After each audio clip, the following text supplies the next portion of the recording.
justicia infinita. El destino es cosa seria. Y estamos escuchando Sublime a pedido de Bernardo Borkenstein, que ya imagino que está flechando la cancha con esto, porque venimos a hablar hoy de pseudomedicinas. Exactamente. Y Buenas estamos tardes. escuchando santería. ¿Cómo estás, Bernardo? Un poco...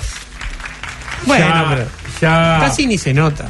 Claro, pero creo que lo primero para esto que vamos a tener que hacer es definir un poco qué se entiende por pseudomedicina. Por pseudomedicina, ¿no? Sí, claro. Y me imagino que en principio hay cosas muy, muy diferentes adentro quizás de la misma bolsa, porque no es lo mismo, o yo imagino que no es lo mismo la acupuntura que las gotitas flores de Bach, digamos, Bueno, la homeoterapia. no es lo mismo, y estás hablando de dos de las más respetadas, además. O sea, no precisamente la flor de Bach, que es un tipo de homeopatía que tiene mucha prensa. Pero si vos pensás en gemología, angeloterapia, orinoterapia, radiestesia es que te pasan un péndulo por arriba. Entonces esas cosas son imposibles de explicar cómo se supone que funciona, y también es inverificable que funcione. Pero vamos a ver un poquito qué es lo que ocurre con el tema ciencia en este caso, cuando se aplica a medicina. Ajá. Primero hay que ver que la ciencia es un sistema de conocer el mundo que se basa en experimentación. Uh-huh. Y hay un problema que es típico de la filosofía de la ciencia, que se llama el problema de la demarcación. ¿Qué quiere decir? Hay que establecer una línea de la cual a partir de ella no es ciencia, y a partir de ella para aquí lo que hay es ciencia. Entonces ese problema ha desvelado desde 1920 para acá todos los filósofos, porque no se ponen de acuerdo. Lo que llamó por aquella época el Círculo de Viena decía que bueno, lo que había que hacer era sacar todo lo que sea metafísico de la ciencia y crear un lenguaje que esté carente de ambigüedades para decir sin ningún lugar a dudas lo que se quiere afirmar, y que eso pueda ser contrastado por el método científico contra la experimentación. Eso en teoría suena muy lógico, muy entendible, pero en la práctica es dificilísimo de hacer. El lenguaje humano está lleno de metáforas, está lleno de carga ideológica, de subjetividad, y todo eso no se puede erradicar. Entonces la ciencia, contra lo que la gente piensa, no es una actividad absolutamente racional, absolutamente perfecta y absolutamente verificada. Para empezar, existen afirmaciones que no son demostrables. Se llaman axiomas o principios naturales, según la ciencia que sea, y se aceptan porque nadie las pudo falsar. Y ese es el criterio que vamos a usar nosotros hoy para tratar de explicarnos, que es un criterio que fijó Karl Popper para decir si una teoría era científica o no. Él decía que para que una afirmación perteneciente a una teoría sea científica tiene que ser falsable. Esto quiere decir, tiene que haber un experimento capaz de decir que es falsa. Si el experimento falla y determina que no es falsa, la podemos tomar provisionalmente como verdadera. Ajá. Entonces, cualquier cosa que esté expresado de forma tal que no pueda ser verdadera o falsa, no es científica. Por ejemplo, las afirmaciones ambiguas, ¿no? Las que tienen las dos partes. O sea, hoy estás bien o mal. Bueno, contestas bien o contestas mal, pero no puede ser ni verdadera ni falsa. Claro. Bueno, entonces el problema es que la medicina alopática, la que está avalada por el Ministerio de Salud Pública, la que vemos en las farmacias y en la mayoría de los médicos que la aplican, está corroborada por un montón de experimentación. Ha pasado por un montón de circunstancias en las cuales se pudo probar que eso tiene acción, que eso tiene su potencia, que tiene o no ciertos efectos secundarios, pero ha habido experimentación que lo avala. Y fundamentalmente lo que está sosteniendo todo ese concepto de dosis del que hablábamos la semana pasada, claro. Una cierta cantidad medible que genera un efecto también medible. Eso es la medicina tradicional. Las otras medicinas alternativas, que pueden o no ser pseudociencias, se caracterizan porque no tienen una forma como esta de ser corroboradas. Entonces, ¿qué pasa? ¿Cómo afirmamos algo si no podemos remitirnos a la experimentación directa? Bueno, ahí es donde aparece el problema. Lo que es una pseudociencia generalmente tiene una sustentación que invoca la ciencia, pero es una ciencia que nadie conoce. Por ejemplo, prestigiosos científicos demostraron, en afamadas universidades se comprobó que, pero no dicen cuáles, cuándo, cómo, ni de qué manera. Hay numerosos estudios, pero no aportan cuáles son. Entonces se hace una especie de fundamentación religiosa o de hincha, en la cual hay una aceptación por lo que se llama sesgo de confirmación. O sea, yo quiero creer, voy y creo. Pero en ese sentido me parece que todo lo que lo demuestre es objetivo y racional, pero no lo es, simplemente está confirmando mi prejuicio. ¿Sí? Eso pasa mucho. La ciencia, ¿qué ocurre? Lucha contra el sesgo de confirmación y lucha contra la subjetividad. A veces lo logra y a veces no. En la Unión Soviética se atrasaron como 50 años en el programa de genética porque habían considerado que la teoría de la dominancia de genes de Mendel era capitalista, o de la dominancia. Y Hitler rechazó la física judía de Einstein y otros científicos y atrasó su programa nuclear. Entonces, hay aspectos irracionales que invaden el campo de la ciencia, entre otras cosas, pues la ciencia precisa plata y los que se la dan generalmente son los políticos y los políticos no son científicos. Entonces, el tema es más espinoso de lo que parece en principio. Vamos a hablar de una sola medicina alternativa, pues no nos da el tiempo más, vamos a hablar de la homeopatía. Perfecto. Ya descartando que, por ejemplo, las otras que nombramos, orinoterapia, radiestesia, no vale la pena porque ni siquiera tiene una fundamentación. La homeopatía tiene un par de siglos de historia, porque la inventó Hahnemann en el siglo XIX, y además tiene un montón de cultores y un montón de instituciones que la respaldan. ¿En qué se basa la homeopatía que se diferencia de la alopatía? Para empezar, la homeopatía no considera a la enfermedad, sino al individuo. El individuo en un todo puede adquirir una condición de enfermedad, pero no es que, por ejemplo, se te enferma el hígado o se te enferma una mano con una infección. Vos todo entero tenés una condición. Por eso también se le llama holística, o los quiere decir claro. todo. El principio sobre el que se basa es que no hay que administrar un medicamento ni una sustancia extraña, sino que el propio antígeno, lo que causó la enfermedad, es lo que la va a curar. Esto es un principio de Paracelso que quiere decir lo similar cura a lo similar. Entonces, ¿qué ocurre? Voy a administrar un veneno para curar una intoxicación. Yo administro veneno, voy y mato al paciente. Entonces, ¿cómo se sobrepone a este inconveniente? Utilizan lo que se llama el concepto de potencia. Diluyen infinitamente el veneno hasta que queda lo que ellos llaman solamente la potencia, no desaparece la sustancia. Es como si hubiera una presencia fantasmal, lo estoy diciendo sin ironía, en la solución de la sustancia. No, porque no es como con las vacunas, digamos que la vacuna muchas veces lo que uno hace es ese agente... El antígeno. Claro, te lo metes en el cuerpo en pequeñas dosis. Exacto. Para que el cuerpo lo conozca, genera los anticuerpos y vos ya de eso después no te enfermás. En todas las vacunas. Pero sí, lo que pasa es que hay antígenos vivos y muertos, pero siempre es medible, siempre es una cantidad pequeña y medible. No es este el caso. Acá lo que hace es...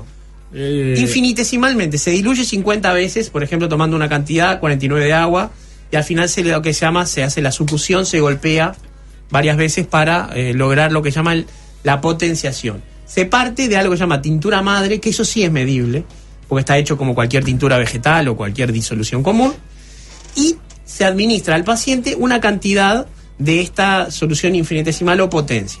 Suponiendo que la potencia va a bastar para el efecto de lo similar, cura lo similar, y en ese sentido se van a producir las curaciones. La realidad es que, como hablábamos la semana pasada, existe un efecto placebo. Entonces curaciones aparecen siempre. El efecto placebo puede llegar a tener tanto como un 30% de curaciones, y a eso hay que sumarle que muchos trastornos se curan solos.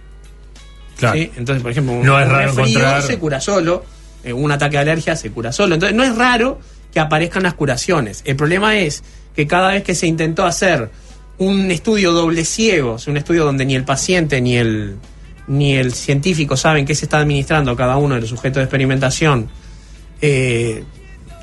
si se curaba con estas potenciaciones, nunca superaba significativamente los efectos de placebo. En algunos estudios sí, pero a los que yo accedí generalmente eran estudios que habían sido demostrados que tenían algún sesgo o algún problema metodológico que los invalidaba. Yo he buscado esto muchísimo porque desde 2008 que he escrito sobre el problema de la demarcación en la pseudomedicina y no consigo ninguna evidencia que me diga, bueno, esto funciona. Lo que sí me trae muchos problemas porque generalmente la gente que cree en la homeopatía cree de la misma forma que yo creo en algunas naciones de fútbol. Entonces se calientan las discusiones, no hay forma de mantenerla en un terreno teórico. Claro. Bueno, entonces, para que te das una idea de cómo es que surge todo esto, Hahnemann, el médico que la inventó, practicaba la medicina a caballito entre el siglo XVIII y el XIX, en una época donde la medicina no tenía una gran terapia para curar a los enfermos. Los caballitos de batalla eran las sanguijuelas para sangrar, Claro. las purgas y 2 o 3 cosas entre las cuales estaba el opio. Un medicamento que se vendía como un cúralo todo en aquella época era la triaca, que tenía hasta 78 componentes distintos, entre los que estaba la carne de víbora. para que veamos lo que se entendía por medicamento en esa época, claro. No, y lo peligroso que era, porque una sustancia que tiene, un compuesto de 78 elementos distintos, la capacidad de que algunos genere alergia es tremenda. Entonces el problema de que la cura genere un mal en el paciente, lo que se llama iatrogenia, era muy alta. Entonces Hahnemann vio que la única cosa que podía ser inocua, o sea, no generar un daño aparte de lo que quería curar, era el administrar cantidades muy pequeñas, y tomó este principio de que lo similar curaba lo similar. Hoy en día esto está mucho más evolucionado. En algunos casos yo llegué a ver algunos videos de máquinas que hacen las potenciaciones, o sea, que tienen aparatos que sacuden los frascos del número de cantidad de veces que hay que sacudirlos, y después los golpean sobre un objeto elástico, y después hacen esas diluciones infinitesimales. Y el problema que tenemos es, no queda lo que medir. Entonces acá se generó un problema legal, porque esto del año pasado, a fines del 2016, surgió un decreto y una necesidad de regular las sustancias homeopáticas para que el público tuviera una cierta protección, como tiene con todos los medicamentos. Claro. Pero ¿qué medir cuando por definición no se puede medir lo que vamos a tener? Lo que encontró el Ministerio de Salud Pública fue la solución, que a mí me pareció muy interesante, que es medir la tintura madre, el original, que antes de la dilución. El problema es que sigue sin resolverse por ese tema el asunto de si curan o no curan.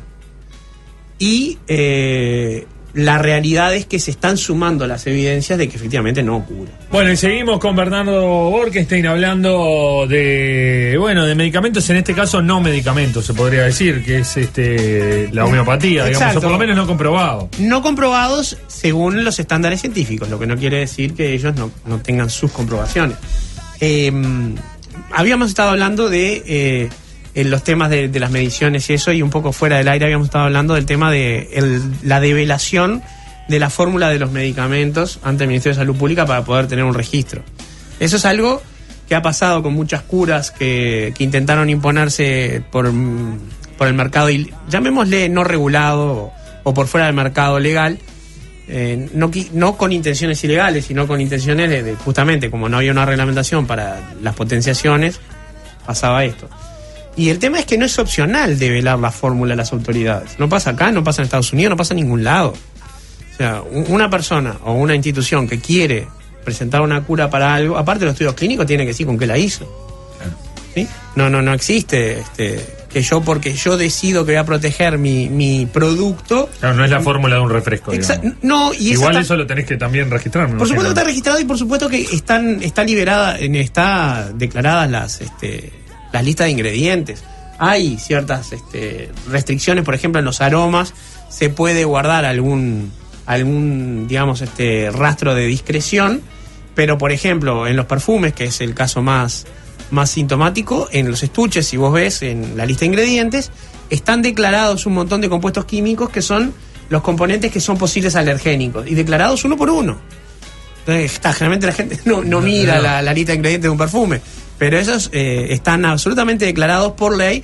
Entonces no te dicen que vos digas con qué flores hiciste la esencia o con qué sustancia, pero sí que declares cuáles son los productos que pueden tener algún problema, que están en la composición. Porque el tema de la alergia, el tema de los efectos secundarios es el otro problema. Como esto es agua destilada o alcohol o pildoritas de azúcar, generalmente no tenemos efectos secundarios.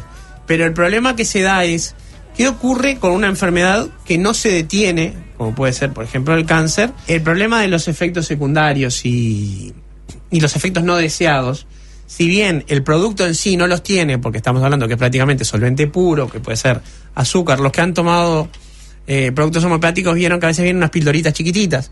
Esos, como dato anecdótico, son las únicas píldoras que se consiguen, porque lo demás son pastillas, tabletas o comprimidos, pero no son píldoras. Las píldoras son esas.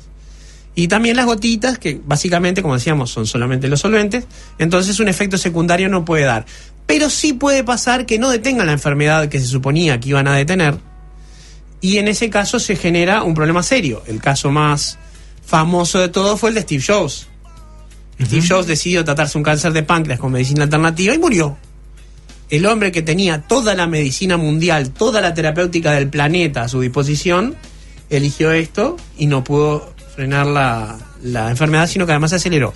Esto es un problema porque el efecto placebo y el efecto, digamos, psicosomático de las enfermedades, que existe y es muy importante, genera que a veces los síntomas desaparezcan. Entonces una persona que consulta porque tiene jaqueca o migraña, si le aplican una terapéutica en la que ella tiene mucha fe, puede desaparecer el dolor y el síntoma por su gestión, pero si eso se debía a un aneurisma o algo más grave, eso no va a desaparecer y eso sigue sin ser tratado. Entonces vamos a caer en una cosa que en las 4 columnas que de este ciclo vamos a recalcar, y no me voy a cansar nunca de hacerlo: las enfermedades las atienden los médicos. Si uno quiere atenderse con homeopatía, pero es su libertad, haga lo que quiera, pero que sea un médico homeopata. El que dispensa la homeopatía, la terapéutica que sea, la acupuntura, la electroacupuntura, la quiropraxia, tiene que ser un médico. En el caso de la quiropraxia puede ser un fisioterapeuta, porque es un título también habilitante. Pero, ¿cuál es el problema? El problema es que para prescribir una medicación, uno tiene que basarse en un diagnóstico. Y el diagnóstico solo lo puede hacer el médico. Fíjense, por ejemplo, si viene... el otro día hablábamos de la tos, pero un dolor de cabeza puede tener muchísimas etiologías. Etiología quiere decir causa. Claro. Y puede indicar desde una contractura hasta bruxismo, una congestión o algo mucho más serio. Entonces, eso es un síntoma. El que puede leer ese síntoma y después prescribir los medicamentos es un médico. Por eso... Y también puede equivocarse, digo, antes que digan, bueno, los médicos hacen cualquier cosa. Bueno, sí, por supuesto, pero... el médico también se puede equivocar, digamos, pero un diagnóstico correcto... Sí, pero la gente es mala con los médicos, ¿no? Porque nadie se mete en la cabina del piloto de un avión y decirle, correte, déjame manejar a mí. Pero al médico le opina todo el mundo y al farmacéutico ni te cuento. Entonces, quiero decir, el principio de autoridad cuando es el piloto del avión nunca está cuestionado. Pero en este caso...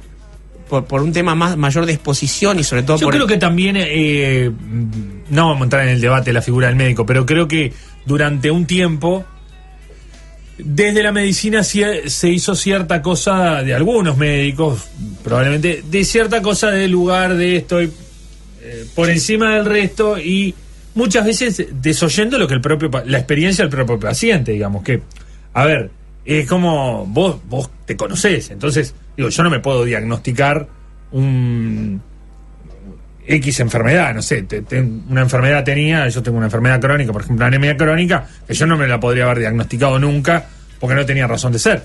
Pero sí yo le puedo decir a un médico, no, mirá, a mí me pasa esto, me duelen más acá. Sí, tus síntomas. Y muchas veces los médicos a veces es como que, bueno, lo que vos decís no importa, durante mucho tiempo. Esto es tal cosa. Y se equivocaban a veces desde cierta cosa, a veces de cierta soberbia que después empezó a convertirse en una cosa de, bueno, no, me lo dijo el médico, me importa un carajo, yo voy con lo que me dice mi tío, que una vez le pasó esto y me dijo tal cosa, ¿no? Sí, eso ha pasado ciertamente. El problema digamos, del corporativismo y la soberbia de los médicos es algo que es Vox Populi. A mí personalmente no me ha pasado y yo siempre confío en los médicos. Me parece mucho más peligroso, por ejemplo, la gran cantidad de, por ejemplo, terapeutas florales que prescriben terapias tipo flores de Bach y no tienen ningún pasaje por ninguna facultad. Y de repente viene la gente. Esto le pasó a mi esposa, voy a contar algo personal. Mi esposa fue a una terapeuta Hansi, no era médica, por un problema gastrointestinal, y le dijo que tenía el intestino cansado. Ese fue su diagnóstico. Y le prescribió un montón de terapéuticas tipo homeopático que costaron 7.000 pesos en el año 2011. Lo que mi esposa tenía era cáncer. Y la señora, totalmente ligera de opinión y tranquilamente, le diagnosticó y le prescribió medicación. Claro. Entonces digo, eso es lo que hay que evitar. Un médico puede equivocarse, pero es poco probable que se equivoque. Y ahí es donde la ciencia le saca la ventaja a las otras disciplinas, porque la ciencia se equivoca mucho y todo el tiempo, pero corrige sus errores y cada vez se equivoca de forma más sutil, va acotando el margen de error a medida que va progresando, y es la única disciplina que lo hace, de momento. Podrá haber otras, pero de momento no tenemos ninguna. Entonces el tema es, homeopatía si quiere, bueno, haga. A mí personalmente no me convence, pero que sea un médico, porque el diagnóstico por lo menos tiene que ser certero. Si nosotros lo que tenemos es, como decís tú, anemia, bueno, pero que sea una anemia. ¿Qué tipo de anemia? Bueno, mediquemos para eso. pero no me falta hierro, porque me falta hierro puede ser porque tuve una herida, me desangré y me está faltando hierro porque fue un efecto mecánico, lo perdí. Sí, claro. Y eso también da una anemia transitoria. No, y hay una cosa interesante que decías en la tanda con respecto al que vos querés creer en la homeopatía, que eso me parece importante remarcarlo. Sí, yo cada vez que empiezo a reflexionar o a debatir sobre este tema, recuerdo el afiche que tenía Fox Mulder en los archivos X, sí. que decía, yo quiero creer, I want to believe. Yo en realidad quiero creer, ¿ah? Y el paciente necesita creer. Y sobre todo, quien tiene un pariente enfermo está desesperado por creer. La gran mayoría de los clientes de cosas alternativas son personas que tienen un pariente enfermo. No directamente el enfermo. A veces uno ve que una persona muy querida está en una condición de la que desea que salga y hace lo que sea y paga lo que sea. Por eso es importante que sea dentro de condiciones reguladas, porque los inescrupulosos se van a aprovechar siempre de este tipo de cosas. ¿Sí?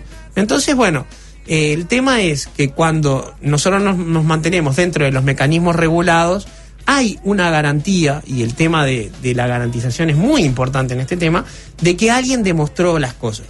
Que hay un factor de error siempre, que las terapéuticas, el diagnóstico, todo, en algún punto puede fallar, seguro. Pero lo que es seguro es que la única forma de curarse es si un médico se equivocó, anda a otro médico, porque si un médico se equivocó, ir al curandero o al huesero es una garantía de que las cosas van a salir mal. ¿Sí? Bueno, y esto que estamos hablando, en particular de la homeopatía, con otras disciplinas de medicina alternativa, por ejemplo la acupuntura, hubo mejores éxitos. La acupuntura, sobre todo la que está acompañada de electricidad, la electroacupuntura, ha demostrado en algunos trastornos que sí tiene un efecto mejorador bastante por encima del placebo, pero los estudios todavía están en desarrollo. Pero ahí es mucho más auspicioso, y sobre todo el tema es que generalmente no trata de enfermedades graves, sino de condiciones como por ejemplo problemas articulares, musculares y alguna otra cosa, que el tema que está consiguiendo un sustento científico que no tiene mucha base comparada con la parte tradicional de la medicina china y los conceptos de los canales obstruidos de energía y su liberación, etcétera.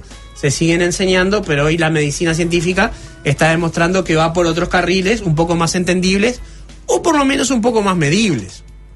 Porque el tema es los efectos tienen que ser medidos, en particular cuánto se cura. Y por esto me gustaría, digamos, redondear con este concepto. Y es que acá estamos hablando de efectos estadísticos. Hay mucha gente que se curó con homeopatía, porque, entre otras cosas, el efecto placebo da un gran número de curaciones. Pero el tema es que acá tenemos que ver poblacionalmente si funciona.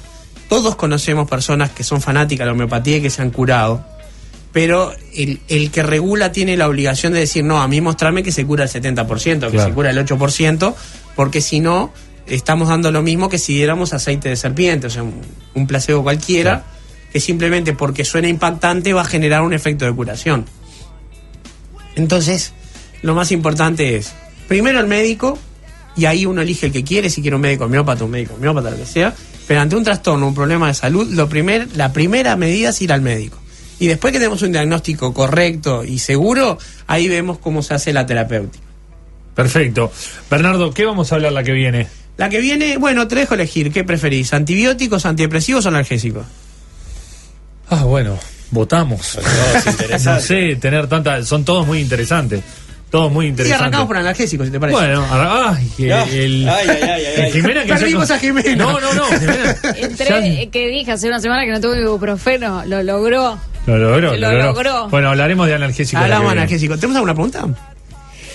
Tengo gente acá que ha probado la homeopatía y dice que sí que le funcionó. Después nos escribió un oncólogo que dice la innumerable cantidad de tratamientos alternativos que acceden los pacientes es alarmante, se basa, en mi opinión, en la vulgaridad que sufren los pacientes oncológicos y la legislación. Vulnerabilidad, sí, claro. Sí, la legislación en ese punto está ausente. Claro, lo que pasa que ahí hay... Alguien que dice, pucha, yo quería antibióticos. Bueno, llevarme la contra. Bueno, hay 4 columnas, la otra hacemos antibióticos. Creo que hay una cuestión ahí, esto que decía el oncólogo, de ya lo vemos permanentemente. Uno no se lo decía a nadie, pero cuando una persona, un familiar, alguien cercano, un amigo, en fin, lo que sea, caes en la desgracia de tener cáncer, bueno, empezás recurriendo, yo creo que uno recurre inicialmente. Si me permitís un tema de mi práctica profesional, sí. Trato de no hablar mucho de esto en las columnas radiales, pero mucha gente que me conoce sabe que yo trabajo en una empresa que vende aloe vera. La aloe vera tiene esa fama de ser una especie de navaja suiza con 90.000 propiedades diferentes, y no es verdad. La aloe vera sirve para gastritis, punto. Y muy poca cosa más tópicamente. Pero todas las semanas recibo una llamada seguro al sistema de atención al cliente que pregunta por el cáncer. Hay gente que sigue diciendo en la radio que la aloe vera cura el cáncer y es mentira. Pero esa gente, como decía, es parienta de alguien que está enferma y lo que busca es un poco de esperanza. Sí, una esperanza. Se buscan medicamentos a veces que son experimentales, ¿no? Y con eso no se debe lucrar. Es criminal lucrar con eso. Acá hay un mensaje que en parte dice que los médicos están muy cuestionados por sus propias actitudes. El ejemplo de que, y a mí me ha pasado también, llamar a mutualistas y que un médico te atienda por teléfono. Que vos le digas tus síntomas. Claro, por eso teléfono. Yo creo que eso. Y las emergencias móviles usan mucho esto. Usan mucho, sí. Se usa mucho. Te atiendo por teléfono y te digo qué tomar por teléfono. Sí, claro, yo creo que acá, a ver, una cosa es lo correcto, me parece a mí, y otra cosa es el que termina siendo de tal manera producto del desborde de un sistema. Bueno, sí. pero... Yo creo que el sistema está desbordado, entonces lo que hacen es, a mí me ha pasado sobre todo con Josefina, que te preguntan, bueno, ¿qué tiene? En pediatría, en realidad es bastante común que los tipos vayan porque es otro tema. El riesgo de no ir es muy alto. Claro, porque además el niño también tiene su complejidad y sus dificultades para expresar los síntomas. Claro. En un adulto es mucho más fácil. Yo a mí me pasó, la vez que me pasó me había picado una araña. Y le tuve que decir cómo era lo que me había quedado en la piel y me terminó diciendo, bueno, si es una araña, ponete tal cosa. No empezaste a trepar las paredes. No, nunca. Te tocó la parte de floja. Bueno, tenemos que ir cerrando. Bernardo, nos encontramos el miércoles que viene. Hasta el miércoles.